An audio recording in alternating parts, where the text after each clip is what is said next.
नमस्कार दोस्तों, स्वागत है आज की वीडियो में का। दोस्तों, परिवर्तनी एकादशी या पद्मा एकादशी का धार्मिक मान्यताओं में विशेष महत्व है। परिवर्तनी एकादशी भगवान श्री हरि विष्णु को समर्पित है। इस दिन भगवान के 52 रूप की विशेष पूजा की जाती है। परिवर्तनी एकादशी पर भगवान विष्णु और माता लक्ष्मी के साथ में विधिवत पूजा अर्चना करने से व्यक्ति के जीवन की सभी कठिनाइयाँ दूर होती हैं। अगर आपको आर्थिक तंगी का संकट है या आपको किसी भी प्रकार का कोई भी कष्ट है तो आप विष्णु भगवान के साथ माता लक्ष्मी की भी इस दिन पूजा करें। परिवर्तनी एकादशी पर व्रत की कथा का पाठ करना बहुत ही फलदायी होता है। तो पूजा का शुभ मुहूर्त है 9:13 पर सुबह 10:42 तक। परिवर्तनी एकादशी का व्रत का पारण समय है 1:26 से 3:48 तक 26 सितंबर को। परिवर्तनी एकादशी व्रत कथा के बारे में अब हम चलिए व्रत कथा करते हैं। पौराणिक कथाओं के अनुसार श्री कृष्ण ने राजा युधिष्ठिर को परिवर्तनी एकादशी की कथा सुनाई थी। श्री कृष्ण कहने लगे कि हे राजन, आप पापों को नष्ट करने वाली कथा का श्रवण करें। त्रेता युग में बलि नामक एक दैत्य था। वह मेरा परम भक्त था। विविध प्रकार से वेद सूत्रों से मेरा पूजन किया करता था और नित्य ही ब्राह्मणों का पूजन तथा यज्ञ के आयोजन करता था। लेकिन इंद्र के द्वेष के कारण उसने इंद्रलोक तथा सभी देवताओं को जीत लिया था। इस कारण सभी देवता एकत्र होकर सोच विचार कर भगवान के पास गए।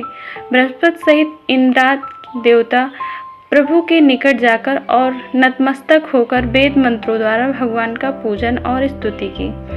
अतः मैंने वामन रूप धारण करके पांचवा अवतार लिया और फिर अत्यंत तेजस्वी रूप से राजा बलि को जीत लिया। इतनी वार्ता सुनवाकर राजा युधिष्ठिर बोले, हे जनार्दन, आपने वामन रूप धारण करके उस महाबली दैत्य को किस प्रकार जीता? श्री कृष्ण ने कहा, मैंने वामन रूपी धारी ब्रह्मचारी बलि से 3 पग भूमि की याचना करते हुए कहा, ये मुझको 3 लोक के समान है और ये हे राजन, यह तुमको अवश्य ही देनी होगी। राजा बलि ने इसे तुच्छ याचना समझकर 3 पग भूमि का संकल्प ले लिया और मुझको दे दिया।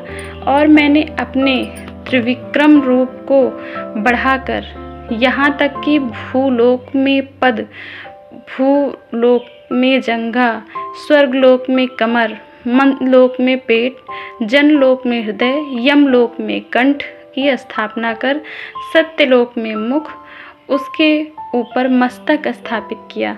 सूर्य, चंद्रमा आदि सब ग्रह गण, योग, नक्षत्र, इंद्राक देवता और शेष आदि सब नाग गणों में विविध प्रकार से वेद सूतकों से प्रार्थना की। तब मैंने राजा बलि का हाथ पकड़कर कहा कि राजन, एक पद से पृथ्वी, दूसरे से स्वर्ग लोक पूर्ण हो गया। अब तीसरा पग कहाँ रखूं? तब बलि ने अपना सिर झुका लिया और मैंने अपना पैर उसके मस्तक पर रख दिया, जिससे मेरा भक्त पाताल को चला गया। फिर उसकी विनती और नम्रता को देख मैंने कहा कि हे बलि, मैं सदैव तुम्हारे निकट ही रहूँगा। विरोचन पुत्र बलि से कहने पर भाद्रपद शुक्ल एकादशी के दिन बलि के आश्रम पर मेरी मूर्ति स्थापित हुई। इसी प्रकार दूसरी क्षीर सागर में शेषनाग के पृष्ठ पर हुई। हे राजन, इस एकादशी को भगवान शयन करते हुए करवट लेते हैं। इसीलिए तीनों लोकों के स्वामी भगवान विष्णु का उस दिन पूजन करना चाहिए। इस दिन तांबा, चांदी, चावल और दही का दान करना चाहिए। रात्रि को जागरण अवश्य करना चाहिए।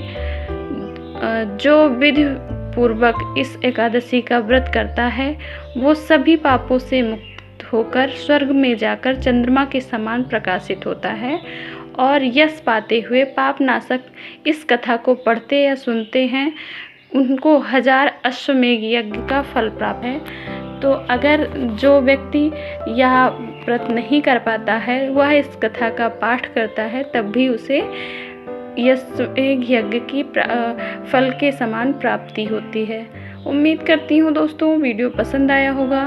वीडियो पसंद आया हो तो प्लीज़ चैनल को सब्सक्राइब करें और वीडियो को लाइक करें। धन्यवाद।